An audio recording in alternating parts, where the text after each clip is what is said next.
You think with just priced out. But you're being locked out. Your rent keeps rising. Food doesn't slow down. And every time you finally save a little, the down payment moves again. You skip the trip, you cut the extras, you tell yourself, one more raise, one more clean month, one more year. And maybe then you finally get in. But then the car breaks, or the card bill grows teeth, or the landlord wants more. And one bad month wipes out 6 months of discipline. That's when the question changes. You stop asking, when can I buy? You start asking, how do I stop the gap from getting bigger? That shift matters, because the moment you stop thinking about getting in and start thinking only about surviving the month, the door has already done its job. And that's what housing feels like now. Not just expensive, not just frustrating, locked. People still talk to you like the old rules work. Save more, wait, be patient, be responsible. But wait sounds different when rent is eating the money that was supposed to become your way out. And be patient starts sounding like a joke when the target moves every few months. So no, you're not crazy. And no, you didn't fail some private test. There are 2 housing markets now, one for the people already inside and one for the people still trying to get in. If you already own, rising prices can feel like protection. If you don't, they feel like punishment. Same house, same street, same country, completely different reality. That's the split people feel, even when they don't have the words for it yet. Because if you already own the asset, time can help you. If you're still trying to enter, time can wear you down. The owner waits. The renter pays. The owner sees equity. The outsider sees a moving target. And that is why the whole thing feels so disorienting. You hear that the market is cooling. You hear that rates moved a little. You hear that inventory is changing. But your life doesn't feel easier. You're still doing math in the kitchen, still moving money around, still trying to figure out whether this month belongs to the rent, the card, the groceries, or the future you were supposed to be building. That's the trap. You're not only fighting the price of the house, you're fighting the cost of staying alive while trying to save for the house. Rent is not separate from the dream. Food is not separate from the dream. Debt is not separate from the dream. Those are the leaks in the bucket that was supposed to become your down payment. So the door doesn't only close at the bank, it closes at the grocery store, at the gas station, at the pharmacy, at the rent renewal. It closes every time real life reaches into the money that was supposed to become your way in. And once you see that, the shame starts to crack. Because this was never just about whether you budgeted hard enough. It was about whether the entrance fee could move faster than your life. And for a lot of people, it did. That's where the numbers stop sounding abstract and start sounding like a translation of what people already feel.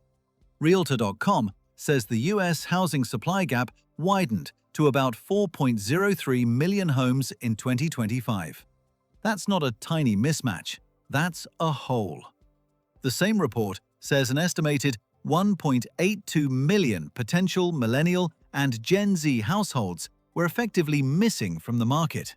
Not because those people disappeared, because the path into independent housing got too thin, too delayed, too expensive. And if that sounds dramatic, just look at what it means in real life. It means more adults staying with parents longer, more roommates longer, more delayed marriages, more delayed kids, more delayed moves. Not because an entire generation forgot how adulthood works, because the price of entry kept drifting away from normal life. The minimum recommended income to buy a median-priced starter home in 2025 was around $86,000. The median down payment was roughly $30,400. And at current saving rates, a median income household would need about 7 years just to save that down payment. 7 years. Not to own the home, not to build wealth, just to get to the front door. That is not a normal waiting period. That is a filter. And then there's the financing side. Freddie Mac's weekly survey says the average 30-year fixed mortgage rate was 6.30% on April 16, 2026. Yes, that's a little lower than the week before, but that doesn't mean the door suddenly swung open. It means the lock turned a millimeter, while the door stayed shut. That's why so many people feel gaslit by small good news headlines. A little dip in rates does not erase a giant supply gap. It does not make a down payment save itself. And the broader market is telling the same story. The National Association of Realtors says existing home sales fell 3.6% in March 2026, down to an annual rate of 3.98 million. That is not what an accessible market looks like. That is what a tired market looks like. A market where spring shows up and normal buyers still don't flood back in. Builders see it too. The NAHB Wells Fargo Housing Market Index fell to 34 in April 2026, and buyer traffic sank to 22. The problem isn't just that homes exist. The problem is that normal people can't reach them on normal terms. And this is where housing stops being just a shelter story. It becomes a position story, a timing story, a power story. Because once you stretch all of this over years, the difference compounds. The owner can wait through bad timing. The renter has to keep paying to stand still. The owner can borrow against an asset. The outsider is trying to build an asset, while life keeps interrupting the process. The owner gets older with equity. The outsider gets older with delay. NAR says first-time buyers made up just 21% of all home buyers, and their median age was 40. Think about what that means. The entry point is not just expensive, it is arriving later, to fewer people, after more delay, after more debt, after more wear. And once that happens long enough, the whole ladder starts breaking at the bottom. Fewer first-time buyers means fewer starter home transactions, fewer move-up chains, and a market that can still look busy from a distance while feeling frozen at ground level. So when people say housing is normalizing, the real question is, normal for who?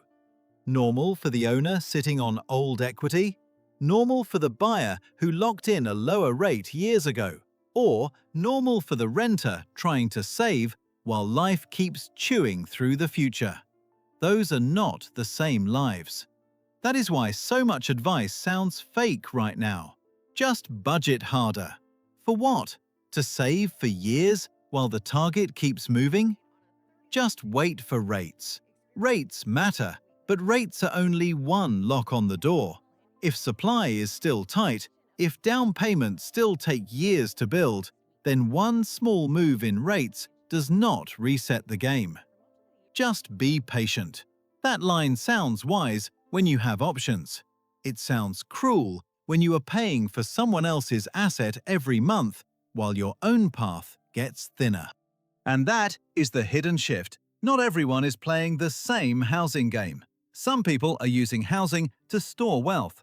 Others are using their paycheck just to survive housing. That gap is not a side note. That is the whole story. So what do you do with that? Not panic, not pretend, and definitely not blame yourself for a map that stopped matching the road. Do something simpler first. Read the market correctly. Stop asking only, did prices go up or down? Ask better questions. Who can still enter? How long does it take them to save? What happens if rates stay above 6% longer than people hoped? What happens if the so-called starter line now asks for an income far above what early life households actually earn? Those questions cut through the noise, and the moment you start asking them, the shame begins to crack. Because then you can see it. You were not failing inside a fair race, you were being judged by a moving gate. A gate that rewards the people who got in early, protects the people already inside, and drains the people still trying to reach the front step. That is why the dream feels different now. It is not just far, it is filtered. And if you can see that clearly, you are already ahead of the people still blaming themselves for a door that kept moving. So no, you're not weak. No, you didn't imagine it. Housing did not just get a little less affordable. For millions of people, the meaning of home ownership changed.